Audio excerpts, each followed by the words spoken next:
ओवैसी की एमपी में एंट्री। जी हां, नगरीय निकाय चुनाव के दंगल में एआईएमआईएम पार्टी उतरेगी। ओवैसी ने एमपी में सर्वे कराया है। मुस्लिम बाहुल्य जिलों की सीटों पर उम्मीदवार उतारने की तैयारी है एआईएमआईएम की। निकाय चुनाव में कांग्रेस की मुश्किलें बढ़ सकती हैं। नगरीय निकाय चुनाव में दिलचस्प स्थिति बनेगी अगर एआईएमआईएम नगरीय निकाय चुनाव में अपने उम्मीदवार उतारती है तो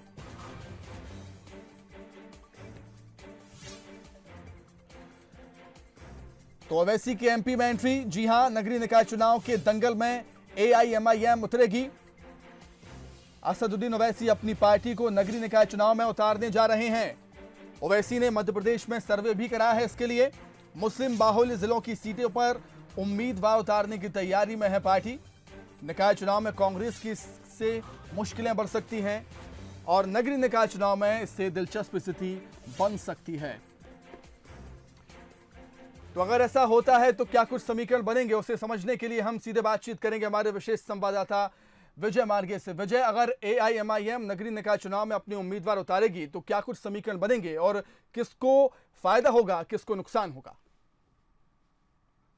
समीकरण क्या बनेंगे और किसको ज़्यादा फायदा होगा, किसको नुकसान होगा, जब ये पूरी तरह से तय होगा कि एआईएमआईएम चुनाव लड़ती है या नहीं लड़ती है। क्योंकि शहरी क्षेत्रों में मुस्लिम बाहुल्य आबादी है, इसमें कोई दो राय नहीं है। और जिस तरह से हैदराबाद के नगर निगम चुनाव में एआईएमआईएम ने एक अच्छा और बेहतर प्रदर्शन किया है, चूँकि वहाँ पहले से ही ओवैसी की जो पार्टी है वो सक्रिय है, उनके भाई वहाँ की एक सीट से विधायक हैं, तो वहाँ पर तो सक्रियता नज़र आती है, समझ में आती है। और चूँकि वो उस क्षेत्र में बेहतर तरीके से उनकी पार्टी को सभी लोग जानते हैं। लेकिन एआईएमआईएम जो है वो अब पूरे देश भर में कहीं ना कहीं कुछ लोग तो उसे जानते हैं और इस तरह से अब बंगाल चुनाव को लेकर ओवैसी की हमें सक्रियता नज़र आ रही है।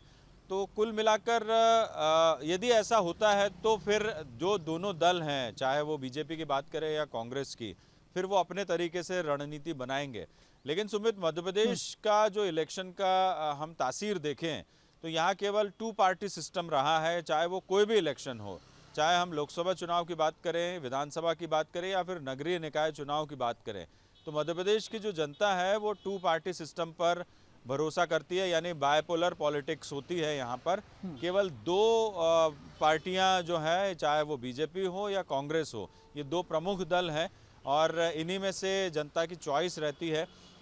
लेकिन दूसरी पार्टियों ने कोशिश की है, ऐसा बिल्कुल भी नहीं है। आम आदमी पार्टी ने भी कोशिश की थी पिछला विधानसभा चुनाव लड़ने की, बहुजन समाज पार्टी, समाजवादी पार्टी कोशिश करती रहती है, लेकिन जैसी उम्मीद के मुताबिक इन पार्टियों को कामयाबी मिलनी चाहिए वैसी कामयाबी मिल नहीं पाती, क्योंकि इनके जो वोटर्स हैं वो क्लस्टर्स में बटे हुए हैं। कुछ जगह पर हैं, पूरे प्रदेश में एक साथ एक जगह इकट्ठे वोटर्स नहीं हैं। तो अब ऐसे में ओवैसी की जो पार्टी है, यदि वो विचार कर रही है कि निकाय चुनाव में किस्मत आजमाई जाए, तो उसके लिए ओवैसी को, चूँकि इसीलिए उन्होंने सर्वे करवाया है कि किस तरह से और कहाँ और किस जगह पर किस निकाय में वो अपना जनाधार बढ़ा सकते हैं। ये अब एक राजनीतिक दल अपने तरीके से तय करता है। ये समझना चाहूंगा आपसे कि विधानसभा चुनाव में ओवैसी ने अपने उम्मीदवार नहीं उतारे, लेकिन नगरीय निकाय चुनाव में उतारने जा रहे हैं ओवैसी अपने उम्मीदवारों को, तो इसकी वजह क्या देखते हैं आप?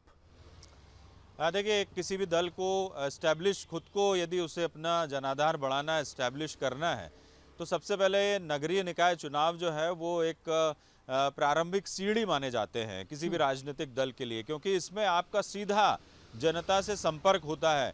यदि आपकी पार्टी के कोई पार्षद जीत जाते हैं तो वो फिर सीधे जनता से कांटेक्ट करते हैं, क्योंकि ये चुनाव जो है वो बहुत ग्राउंड लेवल पर होता है सुमित। और इसी वजह से हर पार्टी जो है वो एक तरह से इन चुनाव में अपनी किस्मत आजमाती है। आम आदमी पार्टी को आप देखेंगे तो वो दिल्ली पर काबिज तो है, लेकिन दिल्ली के जो नगर निगम चुनाव है उसमें भी वो बहुत शिद्दत से और बहुत गंभीरता से चुनाव लड़ती है। महाराष्ट्र की हम बात करें तो शिवसेना मुंबई महानगर पालिका का चुनाव बहुत गंभीरता से लड़ती, क्योंकि उससे जो है आप